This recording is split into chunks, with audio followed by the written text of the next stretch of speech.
Donald Trump ने जब से अमेरिका के राष्ट्रपति का कार्यभार संभाला है वो एक तरह की बेचैनी में है। बेचैनी इस बात की कि वो चाहते हैं कि जल्दी से जल्दी इजराइल हमास का जो वॉर है वो रुके। वो चाहते हैं कि रूस और यूक्रेन का वॉर जल्द से जल्द रुके। पिछले कुछ समय से, पिछले कुछ दशक की अगर बात करें तो अमेरिका का जो पेंटागन है, अमेरिकी पेंटागन, इसके अलावा अमेरिकी सेनेट और वहां का जो व्हाइट हाउस है वो एक तरह की दुविधा में है। दुविधा इस बात की कि हमेशा की तरह जो पारंपरिक दुश्मन है यानी कि रशिया, सोवियत यूनियन के जमाने से हमेशा से अमेरिका का थिंक टैंक रशिया को अपना दुश्मन मानता रहा है, बड़ा दुश्मन मानता रहा है। लेकिन बदलते दौर में, बदलती दुनिया में चीन एक बड़ा थ्रेट है दुनिया के सामने और अमेरिका के सामने भी, जो अमेरिकी वर्चस्व को लगातार आर्थिक तौर पर और सैन्य तौर पर जो चैलेंज कर रहा है। डोनाल्ड ट्रंप जब पहले कार्यकाल में आए थे वो लगातार इस बात को कहते रहे कि रूस हमारा असल दुश्मन नहीं है, असल दुश्मन चीन है। अमेरिकी थिंक टैंक, अमेरिकी सीनेट और पेंटागन ये पिछले काफी लंबे समय से इस बहस में लगे हुए हैं कि चीन को देखकर विदेश नीति तय करें या फिर अपनी सैन्य नीति तय करें या फिर रशिया को देखकर अपनी नीतियों का जो है उसको नीतियों की लिस्टिंग की जाए। जरूरी बात यह है कि जब ओबामा अमेरिका के प्रशासन में आए थे उसी समय चीन का आर्थिक और सैन्य उभार बहुत तेजी से हुआ। अमेरिकी थिंक टैंक का एक बड़ा वर्ग यह मानता है कि ओबामा प्रशासन ने किसी तरह से, एक तरह से सीधे सीधे चीन के उभरते सैन्य ताकत और आर्थिक ताकत को चैलेंज नहीं किया, नजरअंदाज किया। जबकि ये वो दौर था जब चीन इंडो पैसिफिक रीजन में लगातार बदमाशी करनी शुरू कर चुका था। साउथ चाइना सी में लगातार चीन अपने पड़ोसियों को परेशान कर रहा था, वो चाहे फिलीपींस हो, वो चाहे ताइवान हो, इन जैसे देशों को चीन लगातार चैलेंज कर रहा था, परेशान कर रहा था। यहां तक कि जो उनकी मैरीटाइम सिक्योरिटी होती है, जो नेवी की सीमा होती है, जल सीमा होती है, उसको भी चीन बार बार चैलेंज कर रहा था। और ये सब कुछ अमेरिकी प्रशासन आंख बंद करके देख रहा था। अमेरिका के बारे में बताते हैं कि अमेरिका की फॉरेन पॉलिसी, चाहे कुछ भी हो जाए, कोई भी राष्ट्रपति किसी भी पार्टी का चुन करके आए, अमेरिका की फॉरेन पॉलिसी में बहुत कुछ बदलता नहीं है। साथ ही अमेरिका की फॉरेन पॉलिसी के बारे में यह भी कहा जाता है कि अमेरिका की नीतियां अगले 100 वर्ष को ध्यान में रखकर बनती हैं। लेकिन मौजूदा वक्त और पिछले कुछ सालों का अमेरिकी प्रशासन जब आप देखेंगे और उभरते चीन के प्रभुत्व के देखेंगे तो आपको समझ में आएगा कि अमेरिकी थिंक टैंक, अमेरिकी पेंटागन और वहां के व्हाइट हाउस और सीनेट से बहुत बड़ी गलती हो चुकी है। गलती यह कि उन्होंने चीन को आंकने में भूल की है। हमेशा से रशिया को देखकर पॉलिसी बनती रही, रशिया को देखकर ही इकोनॉमिक और फॉरेन पॉलिसी या फिर सैन्य पॉलिसी बनती रही। लेकिन चीन को लगातार नजरअंदाज किया गया और आज वो नजरअंदाजगी का आलम यह है कि डोनाल्ड ट्रंप जब चुन करके आए हैं तो वो लगातार पेंटागन से लेकर के सीनेट के लोगों को मैसेजेस कर रहे हैं या संदेश भेज रहे हैं कि एक तय नीति ये करो कि हमारा असल दुश्मन जो है वो चीन है। डोनाल्ड ट्रंप इस बात को बेहतर समझते हैं कि चीन कहीं ना कहीं पर्दे के पीछे से अमेरिका को दुनिया के अलग अलग हिस्सों में, वो चाहे रूस और यूक्रेन का मोर्चा हो, वो चाहे इजराइल या हमास का मोर्चा हो, डोनाल्ड ट्रंप इस बात को बेहतर समझते हैं कि चीन चाहता है कि अमेरिका सीधे तौर पर युद्ध में ना ही सही लेकिन कहीं ना कहीं अलग अलग मोर्चों पर आर्थिक तौर पर युद्ध में उलझा रहे। जहां तक रूस और यूक्रेन युद्ध का सवाल है, इसी एक युद्ध में अमेरिका न जाने कितने मल्टी बिलियन डॉलर दे चुका है यूक्रेन को, सिर्फ इस नाम पर कि अमेरिकी पेंटागन, अमेरिकी का डिफेंस जो सोचने वाले हैं, वहां की समझ रखने वाले लोग हैं, उनको लगता है कि रशिया ही असल दुश्मन। जबकि सच ये है कि रशिया असल दुश्मन एक जमाने में हुआ करता था, लेकिन अब रशिया के अंदर वो ताकत नहीं बची है कि जो अमेरिका को सीधे सीधे अगर आर्थिक तौर पर बात करें तो वो चैलेंज, जो थ्रेट चाइना से है, वो थ्रेट रशिया से नहीं है।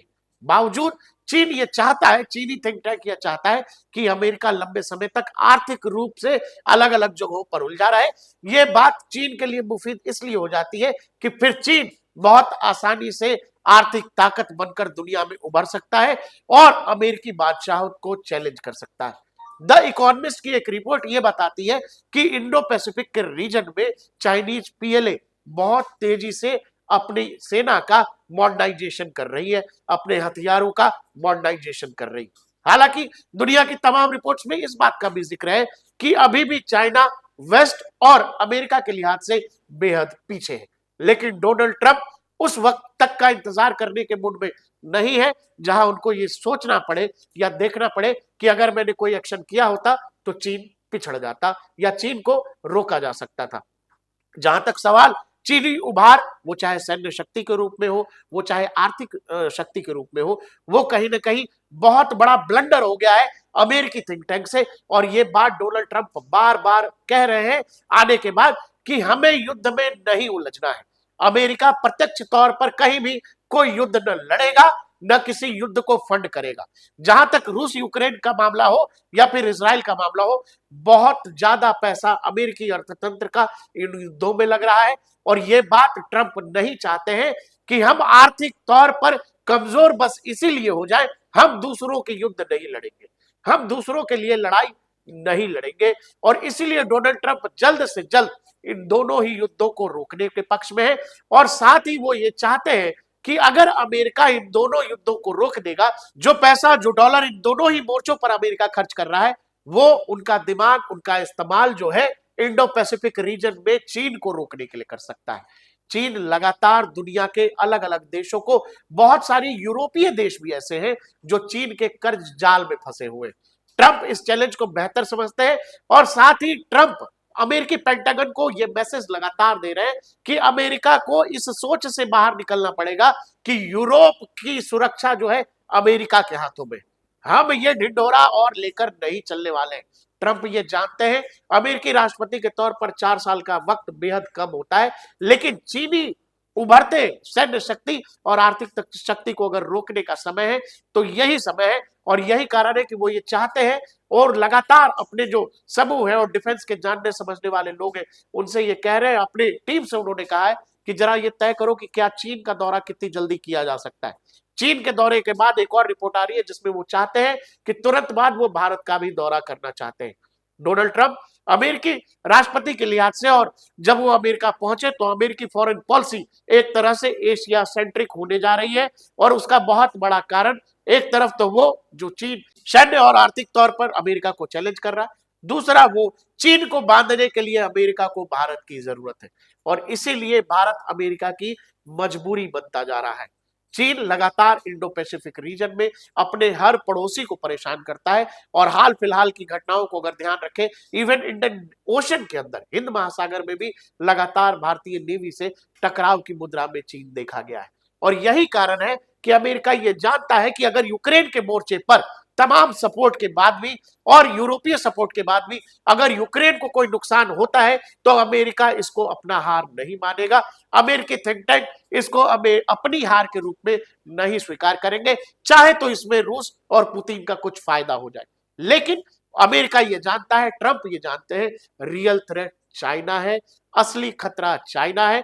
वो भी अलग अलग मोर्चों पर चीन से लड़ने के लिए अमेरिका कहीं और इंगेज नहीं हो सकता है, वो चाहे पैसे के लिहाज से हो, वो चाहे आर्मी या सैन्य ताकत के लिहाज से हो। अमेरिकी थिंक टैंक व्हाइट हाउस में नए पहुंचे डोनाल्ड ट्रंप अब अपनी पूरी की पूरी ताकत चाइना के खिलाफ इंडो पैसिफिक ओशन में लगाना चाहते हैं, उस पूरे रीजन में लगाना चाहते हैं जहां चाइना अपना दबदबा या यूं कहे दादागिरी कर रहा है। और इसीलिए आपने देखा कि जैसे ही डोनाल्ड ट्रंप ने शपथ ली, वहां पर क्वाड देशों की मीटिंग हो गई। वो मैसेजिंग दरअसल चीन को था कि वो सब कुछ अब शुरू होने जा रहा है जहां से ट्रंप छोड़ करके चले गए थे। वैसे भी रूस यूक्रेन वॉर को या फिर इजराइल हमास वॉर को ट्रंप लगातार बाइडेन की लड़ाई बताते रहे हैं। और उनका मानना है कि ये लड़ाइयां जैसे रुकेंगी तो अमेरिका अपना सारा का सारा ध्यान चीन के खिलाफ लगा सकता है।